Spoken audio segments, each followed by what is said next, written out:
Welcome to Signature Morning. My name is Godwin Sunday. In a shocking, swift-off event, President Bola Ahmed Tinubu on Wednesday sacked 5 ministers, reassigned 10 others in a sweeping cabinet reshuffle aimed at injecting new life into his administration. But sources close to the presidency revealed that this is only the beginning, with more ministers facing the axe. According to a high-ranking government official who wishes to remain anonymous, said that President Tinubu is determined to root out underperformance and inefficiency within his cabinet. Well, the 5 ministers shown the way out are Uju Kennedy, Minister of Women Affairs, Lola Adejohn, Minister of Tourism, Tahi Manman, Minister of Education, Abdullahi Gwanzo, Minister of State Housing and Urban Development, Jumaila Ibrahim, Minister of Youth Development. 7 new ministers have been appointed and are awaiting Senate confirmation. The Ministry of Niger Delta Development has been renamed to the Ministry of Regional Development, and the Ministry of Sports Development has been dissolved, with its function transferred to the National Sports Commission. This morning we'll begin the conversation with the cabinet reshuffling, where President Bola Ahmed Tinubu cracks down on the performance. And before we begin to talk about the unity in diversification in Nigeria, and joining me in this conversation is Dr. Charity Akpamgbo, and she'll be putting the icing to the cake this morning. You're welcome to Signature Morning, Dr. Charity. Thank you for inviting me. Good morning. All right. So first and foremost, you are the director of tourism, coordinator of tourism in FCT.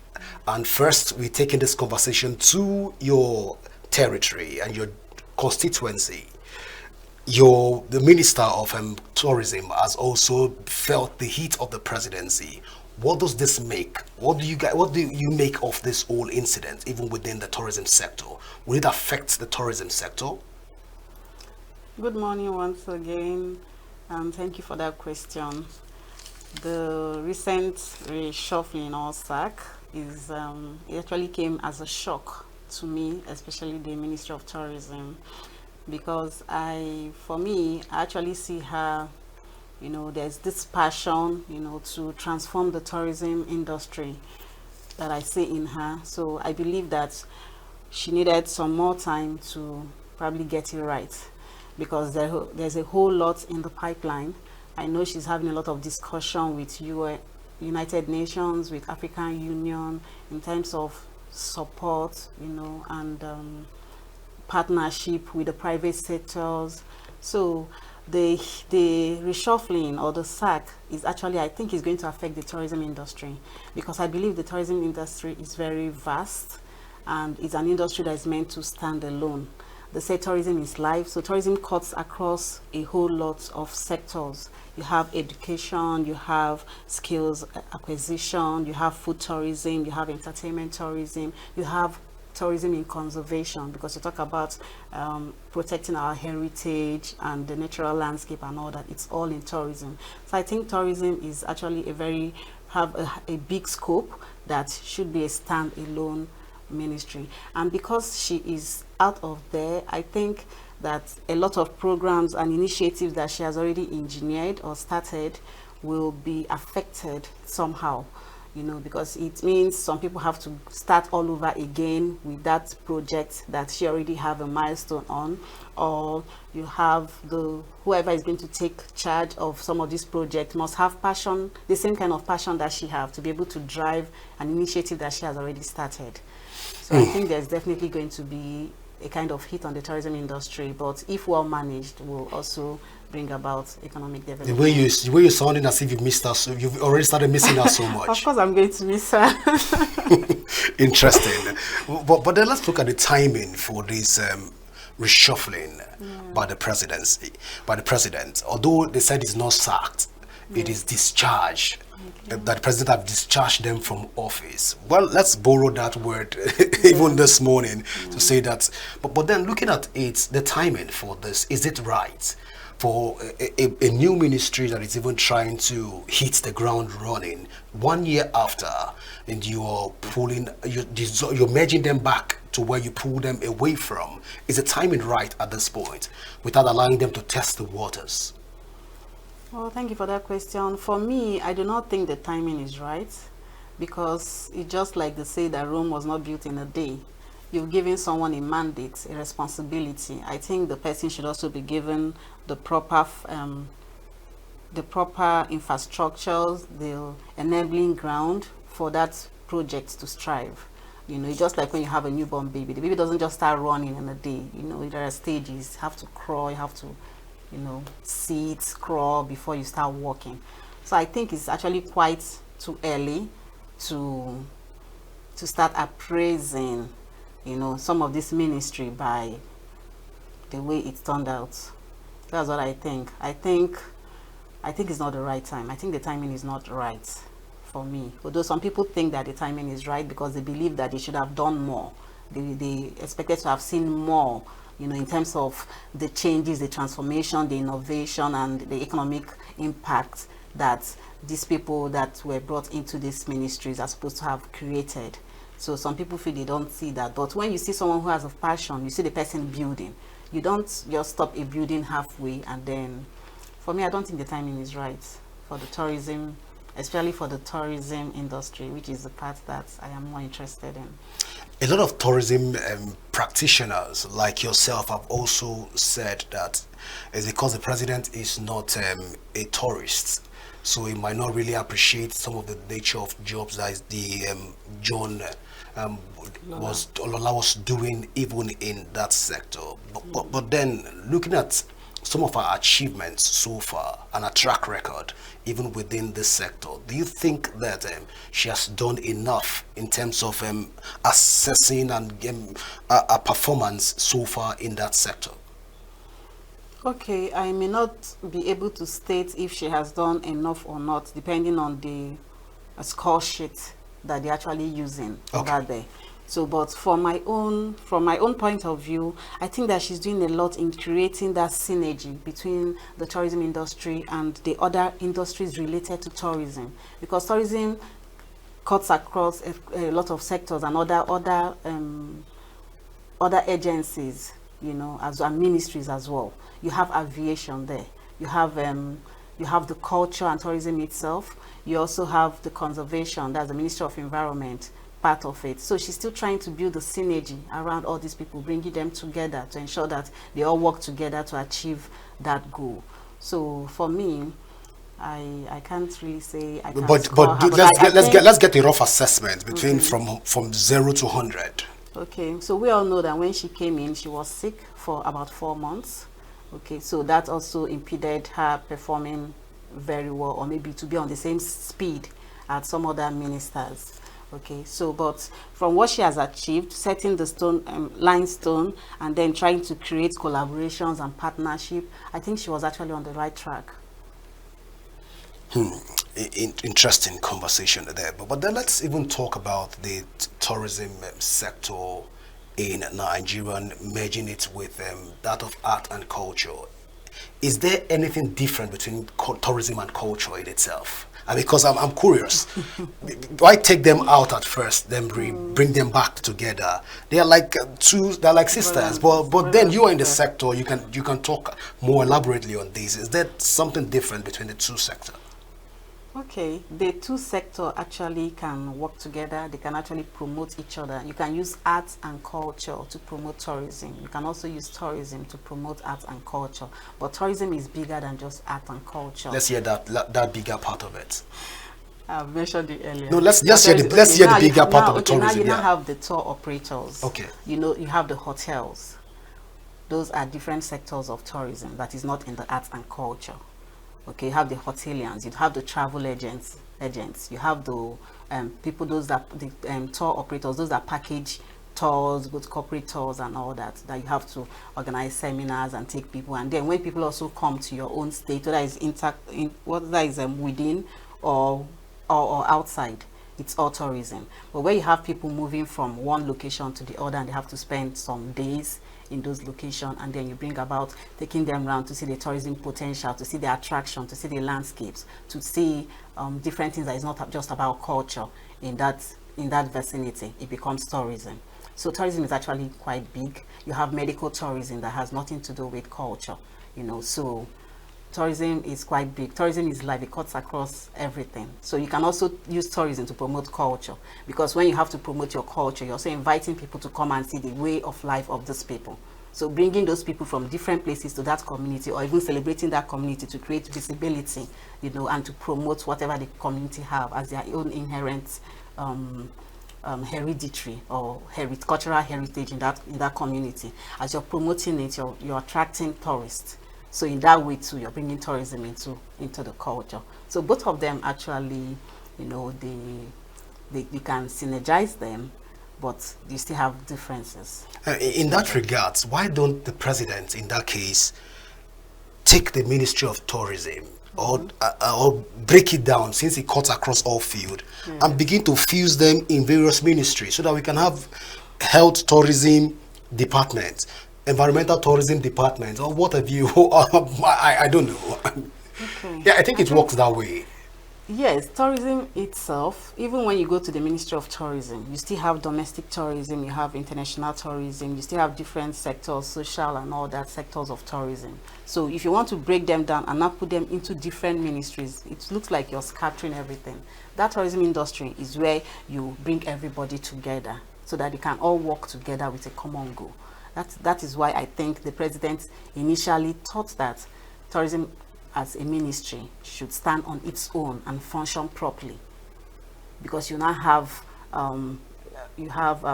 maybe more responsibility, but because of the partnership and the synergy, the job becomes less tedious for them to do. This department is handling this, but all under the same umbrella, than separating them or putting them in different ministries. That means if you need a particular thing, you have to start looking for the ministry that handles fashion or environmental conservation or food and all of that. But when you have everything under the same Ministry of Tourism, I think it makes it a lot easier, and makes the work easy for people to do.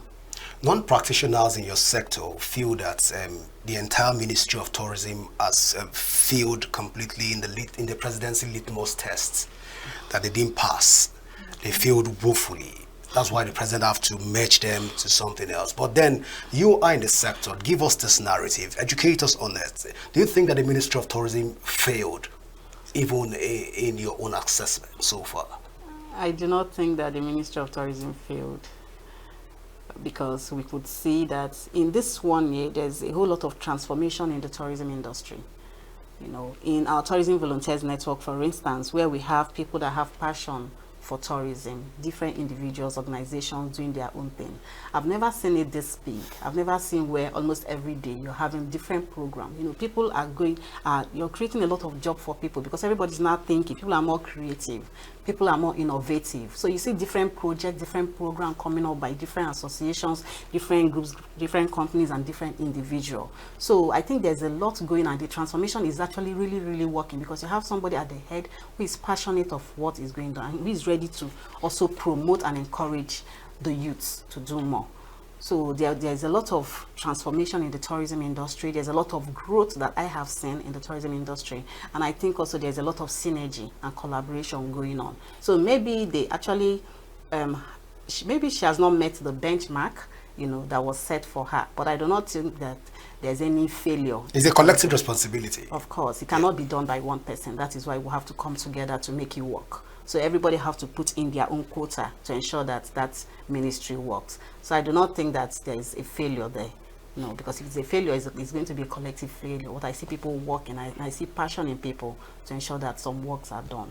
I don't think there's a failure in the tourism industry. Now speaking of that, the sector as it stands, President Tinubu has already taken his decision. But do you think that the president was ill-advised, was not properly advised in this regard? Okay.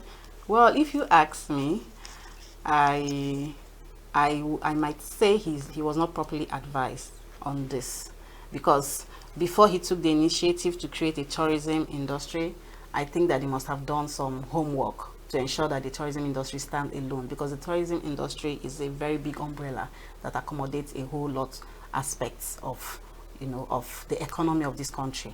And the tourism industry in a lot of countries is more like the oil of that country, as oil is to us in Nigeria. The GDP of the country is actually growing due to tourism, and creating that tourism industry and tourism ministry is because they also want Nigeria to start looking inwards into tourism and start seeing tourism as a means of economic development and growth, source of employment to the youth in the country. So I think that tourism industry standing on its own would have done a lot. So I think it was ill advised, because it's too early for me 1 year to shut down a ministry. It's too early. That's what I think. In all fairness, she thinks that the president was ill-advised, but it's okay to think the way you think. But you know that the president is the chief. Yeah, he's the chief. Yes, he's a primus inter pares. He can do whatever he pleases. Right, yeah, so he has he has the knife and he has the yam, so he can decide what he wants. I think for him, he thinks that he wants to just reshuffle for a lot of reasons, which we are not privy to. But then let's even talk about the tourism sector before we switch to talking about Nigeria. A lot of you've talked about collaborations with other like John Lola has been at the forefront of collaborations with other international organizations, partnership with indigenous and foreign and domestic organizations, ensuring that Nigerian tourism is being sold out. The right narratives of Nigerian tourism is being put out there. You've mentioned all of that, but then at this point, I'm curious. How would the international community perceive us right now, knowing fully well that we don't have a head, that we don't have a exclusive tourism department right now? Do you think that we will be ridiculed within the international space in terms of tourism-wise? Or what do you make of this whole scenario right now? It looks like a vacuum. No, I do not think it's a vacuum. Okay. Why? Because it wasn't scrapped or destroyed. It was merged, so it's still in existence. It's just for the Minister of Arts and Culture, who is going to be in charge of the tourism sector as well, to also create time and an enabling environment for the investors. Even if he's not passionate about the tourism, you just mentioned that tourism is like a university. It's very big. I think when you're promoting arts and culture and creative economy, that there's passion there. I've also seen her talk, and I think she's passionate. So bringing tourism into it is also a way of life, and it's also a way of promoting arts and culture, but on a broader note this time. So I think that she will also be able to ensure that the right attitude, the enabling environment is created, the right infrastructures are on ground for the foreign investors especially to come in and play their part in the tourism industry. So it all depends on how she's able to baby this new portfolio that she's given, because it's quite big. Tourism itself, it's quite big. Then putting it back into the arts and culture, it's now giving her a bigger portfolio. So if she's able to create time and then put the right people in charge, of some certain sectors to drive it in that same space, I don't think there will be any problem. Yeah, she should still be able to carry and promote Nigeria in the right way that will attract the tourists and investors to come to Nigeria, and also see that our tourism industry is not dead. There's change, and change is a constant thing. So they should be able to embrace the change and also work with the change. So I can quote Dr. Charity right now that there is no cause for alarm in the tourism sector for international tourists coming into Nigeria. There shouldn't be a cause of alarm. It should be a continuous. No. Let's quote you. Let's quote you. Let's quote you that at this point that there is no cause for alarm. There shouldn't be a cause for alarm. No, there shouldn't be. There's no cause for alarm. Okay, that's what you want to hear.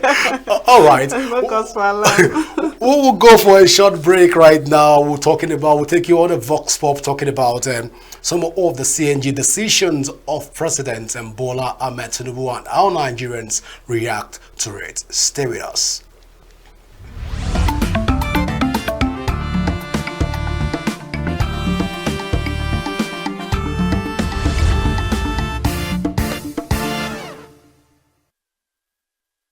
You know, at times we are not serious.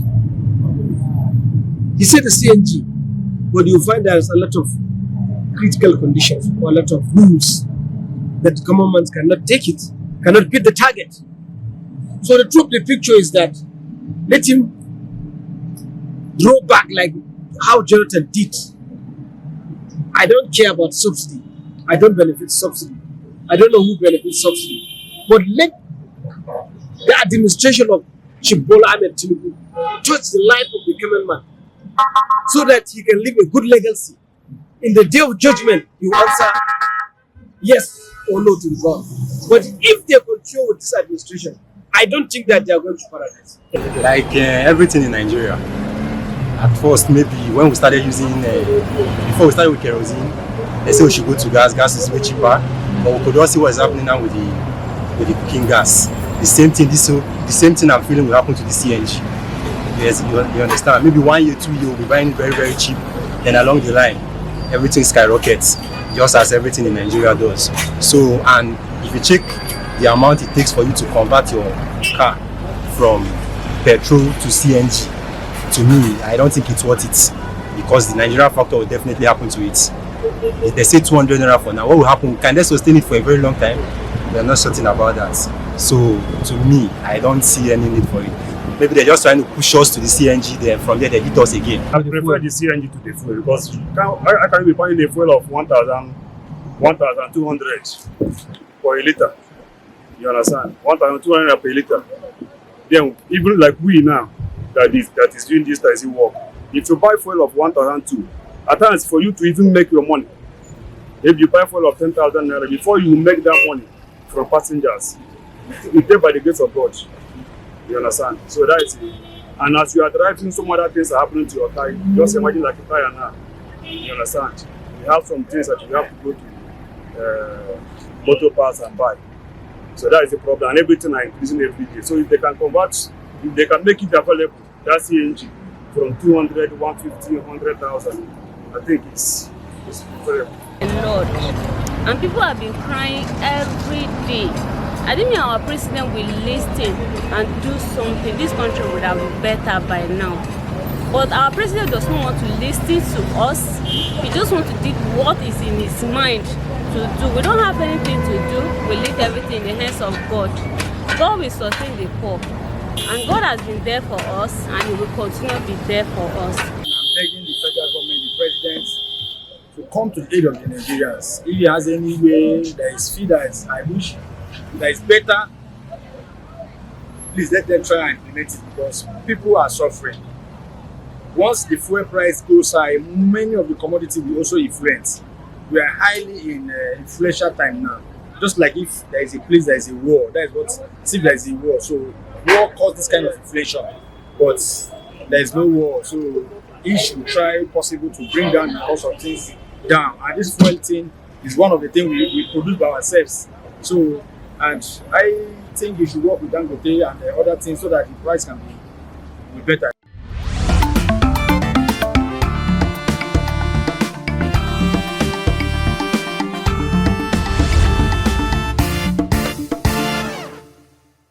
In Nigerian diversity.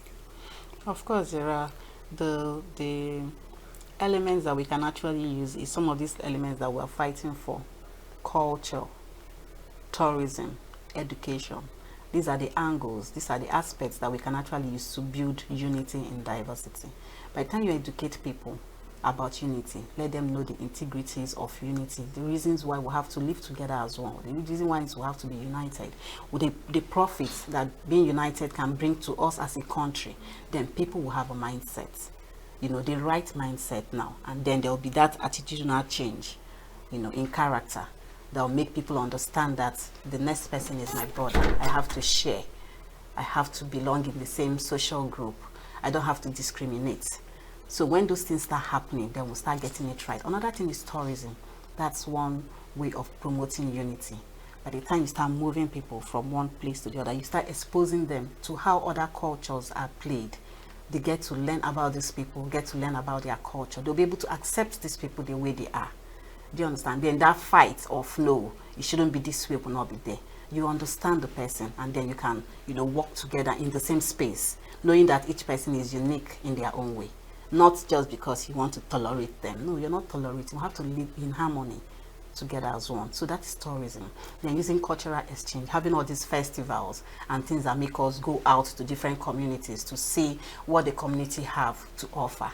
Those are the things: cultural festivals, events and seminars, and symposiums and all that. These are the things that we use to build unity and diversity, especially the cultural festival, where you have different people coming in to display their different culture. You see the richness, you see the uniqueness, you get to understand them better. I think what we lack in this country is the understanding. When you understand people better, then you'll be able to, how to approach them, you know how to talk to them, you know how to be with them, you know how to live with them. So that's actually what we need in Nigeria. Speaking of unity and diversity, I want to ask at this point, are there yardstick to measure performance in terms of how far we've gone? Because looking at Nigeria at 64, a lot of people said that Nigerians have not been able to meet up to certain responsibility, as a grandpa, like they jokingly said, that Nigeria is a grandfather and has not been able to meet up to such responsibility. But then, talking about unity and diversity, are there yardstick that one can use to measure if actually we're making progress in this area of unifying our diversity? Well, I think there are some yardsticks, even though I may not be able to mention them one after the other, but I think that you have to start with the political sector in the country. These are our appointed leaders.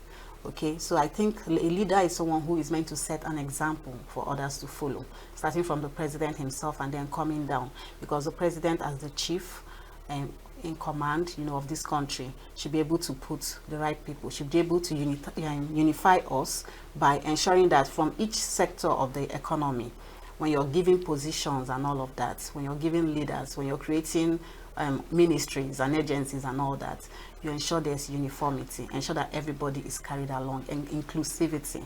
When people feel that they are neglected, that's when it becomes a problem. They feel they are not treated well, they feel they are not part of the system. So the one way of unifying us is including everyone in what you're doing, carrying everyone along from different sectors. And then when the head is doing that, you see that it will trickle down from every agency, from every parastatals, even when you're employing, because there's also that biasness when it comes to employment. You employ people from a particular sector of the country, and then a lot of them, and then the other sector you just have like 1, 2, 3, So when such things keep happening, you're causing division in the country, and it gets down to the grassroots. So I think when the heads start doing the right thing, it will go down to every other person sitting up and following. So I think the government is one big arm. The government is for the people, is by the people. So the government should learn to lead as a leader and not be a king. When you're a king, you're supposed to be taking care of your people and not the other way around, not your people taking care of you. So you shouldn't use the resources of the people to enrich yourself. You should be able to ensure that these resources trickles down to everyone, that everyone benefit. Because the money that we're spending in this country, they're taxpayers' money. So imagine when you're paying tax and then you don't even have anything. There's no water, there's no electricity, you have to get generator, you have to dig borehole yourself. And then they now come to tax you on the business that you're using your money to run. Are you going to feel happy doing that? So these are part of the things that cause, the division in the country. So the first way to, start building unity is ensuring that the right things are done. For business people, the enabling environment, even for homes, there should be the right infrastructures in place. There should be good road, access road, there should be drinking water, at least potable water for people to afford. See the fuel crisis, it's affecting everyone. It's affecting the tourism industry. It's affecting every other industry. Aviation, people can no longer travel. Imagine when you're traveling from. You keep calling them. You missed media. Media not. No, you need to call the. You need to call the media sector. No, even the media. You call the aviation. You need to start with the media first. No, because even the media is part of tourism. The media, they're the ones that promote tourism. Without you guys, are we going to strive? No, when you said the fund is affecting everybody, you not mentioned aviation and you left the media. You need to call the media is number one. Okay, thank you. So we can now. The media is number one because without the media, the world will not not know what we are doing. Yeah. So that publicity that we need, that famousity that would want to get, comes from the media. So when the media is not, when there's no light in this place, now you have to run this place from morning till night with your generator, and then they now come to tax you. Of course, you will not be happy paying such tax, you know. And even when you pay, you now want to see what they did with it, because this is now your money. So when you're now watching people spending your money recklessly, you won't want, when they come back to you, you're going to have a lot of questions. Because I believe that if we all have a right to stand and say, I will not do this, and because you have your evidence why you won't do that again. The last one I did, what did you do with the money? It's just like a father giving your child money to purchase something, and then the person comes back for more money. And then, but I gave you money to buy a particular thing. Where is it? You didn't use it for that. Instead, you use it for something else that is for your own benefit, not for the household. You will not feel happy doing the same thing again. So that's how it is. This is what is boiling up, you know, in the minds of people, and then what is bringing about the insecurity. Let's even talk about that, insurgents and all that. There's a factor. There's something that is leading to that. If these people are empowered, I think we'll all do better and we can live peacefully. Sociologists have said that the culture of unity in Nigeria is gradually diminishing.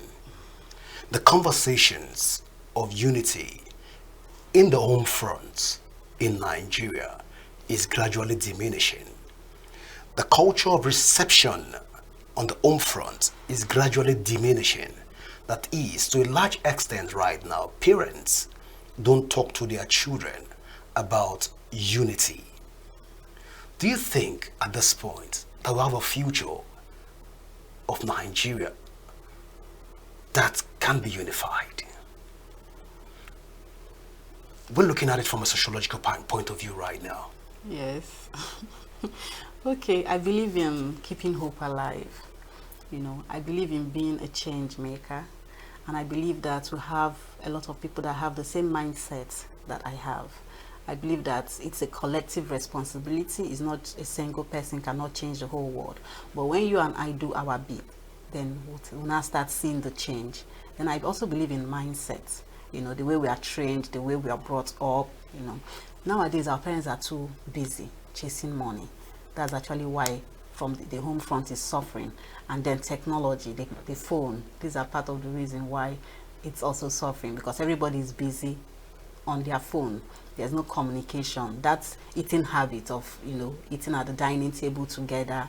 That time where storytelling time, where the father and the kids will sit together and tell stories. And that time where your neighbor can come to your house to eat without being afraid of being poisoned. Yes, you know. So I think that is actually our collective responsibilities. If we start seeing it now, the way we are discussing it, that is wrong and is gradually diminishing, then it's also our responsibility to start looking for ways of, you know, reactivating it in the homes. And how do we do that? We have to start with ourselves. You have to start from your home. As a media person, you have to start talking about it, more about it on air, because the more people hear things, the more they seem to get acclimatized with what you're saying, and then the more they think about it, and then they now start looking for ways of making it work. Because it's not just the way you complain or the way I complain, it's the way a lot of other people are complaining.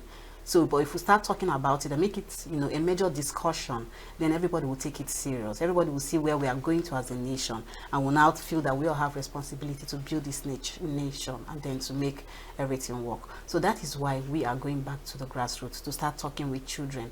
A lot of programs that we do in the Tourism Volunteers Network, and also my organization do, is children, bringing children, like Catch Them Young kind of products. A program, bringing the kids into what we are doing, ensuring that we carry them along. You start building them, start teaching them about nature, you start teaching them about harmony, start teaching them about unity, about our diverse culture, so that they start seeing it and then seeing meaning in what we are doing. And then you also start seeing the impact because in their lives. Like, I don't want to be personal when I talk about my daughter. You know, the time we did a tree planting event, she was just 2. But till tomorrow, she wants to always go and water her tree because you made her to be part of that activity. So it's already sunk into her head the importance of tree planting, that this tree is going to grow old and then get bigger than her, provide shield, provide this, help with climate change and all that. So as little as she is, she's beginning to understand what it is. And then she doesn't joke with any tree. Any tree she sees now on the road, she always wants to talk to the tree, you know, and encourage the tree to do better. So I think that if we start early to start teaching our kids some of these morals, then they will live with it, because some of us were taught, and that's why the passion. You see us when we talk about some things, we talk about it from our heart, because that's, we feel that the right things should be done, and then we're thinking of our own little way of making impact to the society, of giving back to the society what they did not even give to us. So, but what do? We have to keep building and keep working. So I believe Nigeria can still work if we put our mind to it. Well, I also believe that Nigerian can still work. Like you rightly said, we are all optimists that Nigerian will walk beyond our generation. It will work, and it will work beyond even our expectation. But then, even talking of Nigerian working in terms of our diversity, there's this alleged fear in some quarters of calling for succession, that they want to go, they want the country to, because they are being marginalized and they are not being let's talk in this regard. What can the government do in this regard to ensure that all parties can also be addressed in this form, even using some of the things that you've said? Can this be an instrument for the government to use to be able to fix the country in terms of our diversity right now? Let's talk in this regard. Of course, I think there's an instrument for government to fix the economy and to fix the minds of people, because I believe in dialogue. If the government will be able to engage people, when you talk about tourism, you talk about community engagement. You don't just, do the tourism like it's a celebration at the top and then you abandon the people at the grassroots. No, because some of these attractions that we're talking about today, some of these potentials are in those communities. So how do you take them along? You need to educate them about what they have, because they lack value. Or not like they lack value, they know what they have, but they don't know what to do with what they have. They don't know how they can turn what they have to money. They don't know how what they have can actually bring about growth and development for their place. So you need to go down to the grassroots, sensitize them, educate them. By the time the government start building infrastructures in all of our tourism potentials, then you see that every community starts opening up. When they start opening up, they see the good thing that the government is doing for them. They won't start talking about living. They want to be there to enjoy from what they started or what they've seen, the development that they've seen that is coming to their place. They want to be part of it. So they won't start talking about living. So I think that some of these factors are what the government should look at, especially dialogue. When you have things like festival, there should be room for B2B kind of, discussions. You should be able to discuss with the stakeholders of those communities, the chiefs, the traditional rulers. You should be able to ask them what is going on, in your community. What are the challenges that you're having? Then you think of ways of sorting out those challenges. When you discover something like a tourist attraction in the community, be able to teach them. That's where entrepreneurship comes in. Teach them how to be tour guide, because who can tell the story of their place? The history, the story of that particular community can only be told by the people living in the community.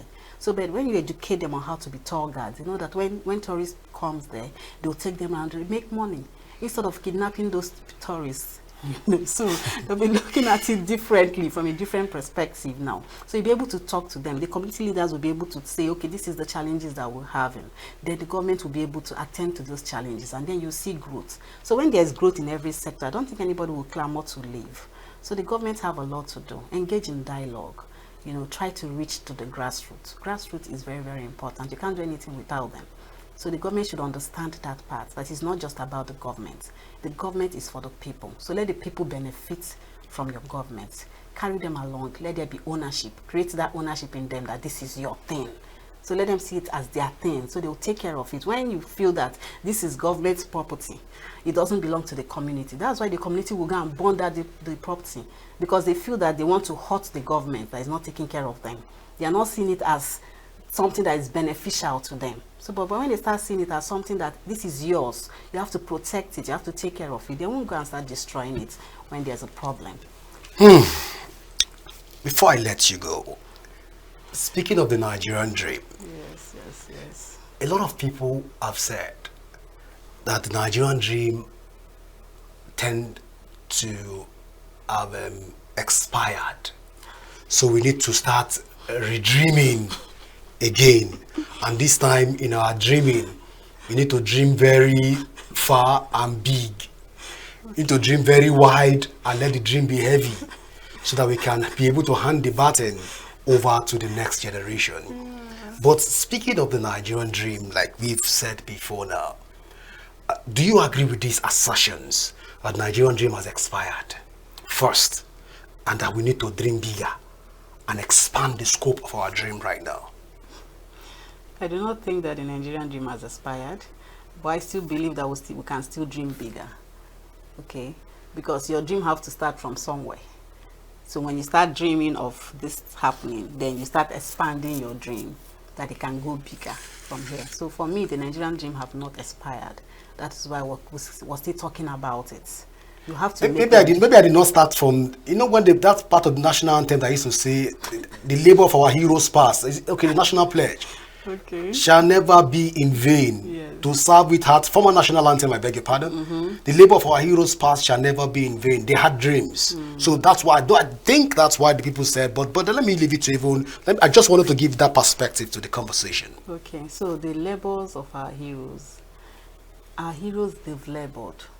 It's now for you and I. They've dreamt. They dreamt, they even labored for that dream. And now they are no more. Some are no more. What is our responsibility? Do you want that labor? Because it is you and I now to ensure that the labor is not in vain. So if we say the Nigerian dream is dead, then that means that we believe that their labor is in vain. No, it has expired. They didn't say it's dead. They said it has expired. It is an alleged. They say they allege that it has expired and we need to redream. But we continue dreaming. Maybe it expired with them not being around, passing away. No, but before they left, maybe we slept. They passed on the maybe we slept. We slept and somebody dreamt something else. Then we need to redream. I don't know. No, we have to keep dreaming of a better Nigerian. It's a continuous process. Anything that has to grow, anything that has to be good, there are stages, for something to be good, just as gold. Before you get to gold, you have to pass through the fire and all of that. So let's say we're still in that space, even though we've long been in that space. That's why our own generation, we're trying to ensure that the generation after us do not suffer the same thing that we're suffering. That's why we're going into educating and sensitization and trying to build harmony, love, and peace, within us, so that we don't go back to thinking if we're still dreaming or if the dream has expired. So one more before we even call it a wrap, because I need to let you go right now. Apart from the NYSC program as introduced by General Yakubu Gowon and other programs introduced by the military government, it's as if the civilian government have not really done much in terms of promulgating the Nigerian vision to the average Nigeria. Is this assertion correct? Well, I want to agree with you on that, because I believe we have National Orientation Agency, that should be doing a lot more about reorientation of people.